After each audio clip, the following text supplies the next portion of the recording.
अभिनंदन करती हूँ और इस्तकबाल करती हूँ और अपनी बात ये कहकर शुरू करना चाहती हूँ कि हर आदमी में होते हैं 10-20 आदमी जिसको भी देखना कई बार देखना।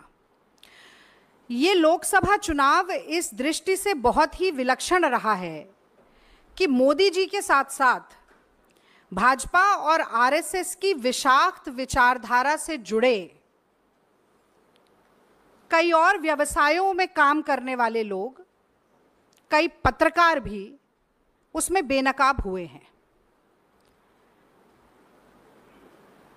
मुझे लगता है कि आज की प्रेस वार्ता इसलिए भी महत्वपूर्ण है क्योंकि एक पत्रकार की बेटी होने के नाते बचपन से मैं ये सुनती आई हूं कि खींचो न कमानों को न तलवार निकालो, अगर तोप मुखातिब हो तो अखबार निकालो। तो चौथे स्तंभ, जो लोकतंत्र का चौथा स्तंभ है, उसकी निष्पक्षता और निर्भीकता पूरे लोकतंत्र के लिए कितनी महत्वपूर्ण है, ये बचपन से मुझे सिखाया गया। मैंने कई बार टीवी के डिबेट में भी ये कहा कि एक पत्रकार की कलम अगर झुकती है तो सिर्फ लिखने के लिए झुकनी चाहिए, ऐसा मेरे पिताजी हमेशा कहते थे। अब सवाल ये उठता है कि एक बहुत ही सभ्य, मर्यादित, संयमित दिखने वाले वरिष्ठ पत्रकार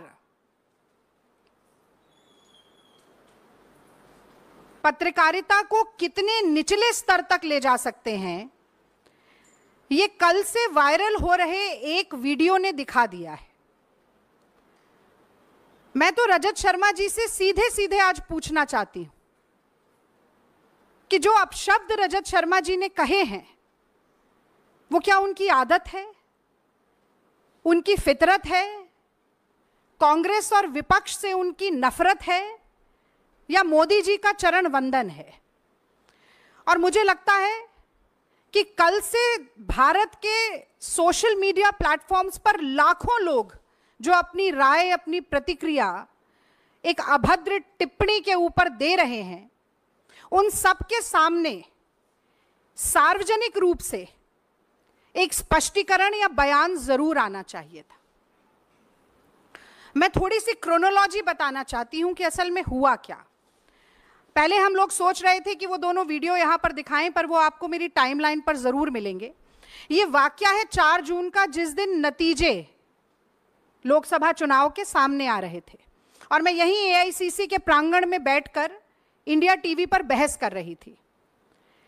अब होता ऐसा है कि अगर एंकर और प्रवक्ता साथ में बोल रहे हों, कांग्रेस की बढ़ती हुई टैली को देखकर गर्मजोशी का माहौल हो, शोर शराबा हो और टीवी स्क्रीन सामने ना हो, तो अक्सर बुदबुदाकर या धीरे से अगर कोई बात कही जाती है तो वो सुनाई नहीं दे पाती है। उस दिन मैं नहीं सुन पाई, मेरे सामने टीवी स्क्रीन भी नहीं थी। फिर ये वीडियो अचानक से वायरल होना शुरू हुआ। कल मेरे और पवन खेड़ा जी के संज्ञान में हमारे कुछ कांग्रेस के कार्यकर्ताओं ने भी, और ट्विटर यानी कि एक्स, पहले ट्विटर कहा जाता था, उस प्लेटफॉर्म पर भी हमें कई लोगों ने ये वीडियो भेजा। और मैं सच कहती हूं, पहले तो यकीन नहीं हुआ कि रजत शर्मा जैसे व्यक्ति सार्वजनिक तौर पर एक लाइव डिबेट में इतनी भद्दी गाली का प्रयोग कर सकते हैं।